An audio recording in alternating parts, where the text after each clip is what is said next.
that it seems like you go back to the John Marco Allegro stuff, you go back to the Dead Sea Scrolls, which are the oldest version of the Bible, the only version that I believe the only version they have in Aramaic of all those stories.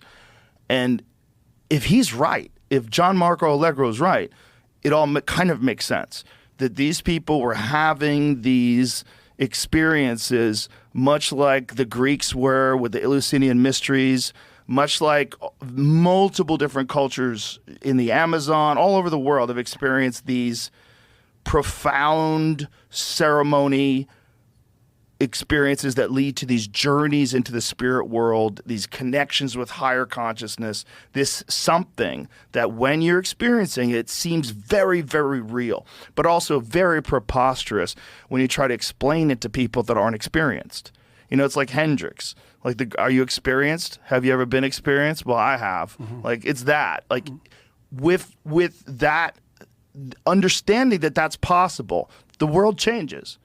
Because now you know that that's possible. You could live your whole life and not know that the most shocking, profound thing in existence is 3 hits away.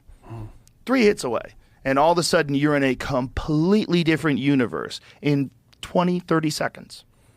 That's nuts.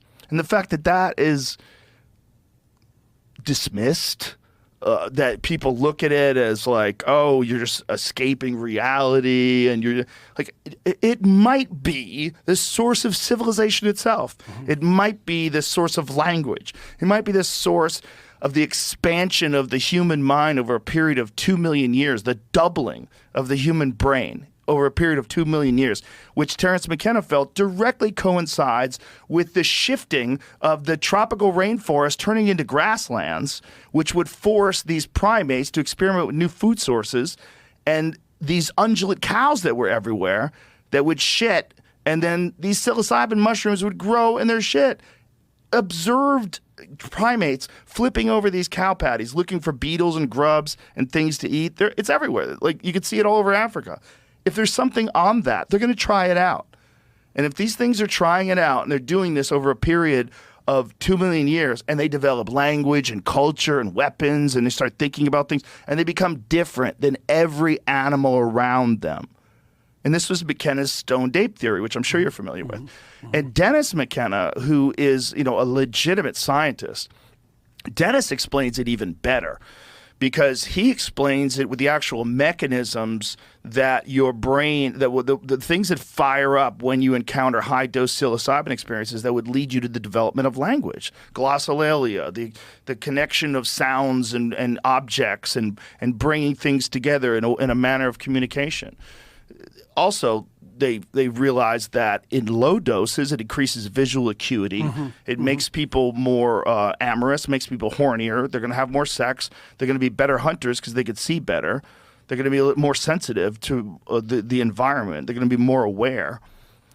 Edge detection's different. There's like so many different things that happen that if you're thinking about what made people, it's a mystery. We want to pretend that we understand things because of the fossil record and this and that. Sure, we kind of understand, but every now and then we find a new human that we didn't even know exists, like Denis Ovens. What was that?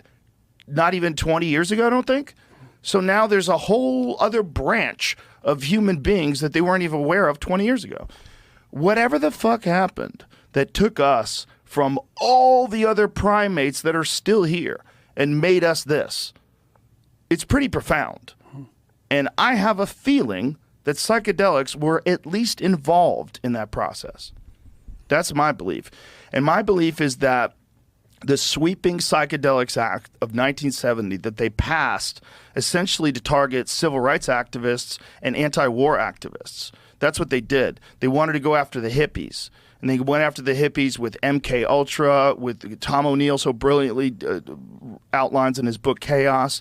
They went after it and they created the Manson family. They created that family. They taught that guy how to do that so that guy would kill people and he would be a psychopath, and now hippies would be psychopaths. And then all this anti-war shit would just get stopped by sensible people. Then Schedule 1, everything. Psilocybin, marijuana, all down the board. Everything becomes Schedule 1, the most illegal of illegal things.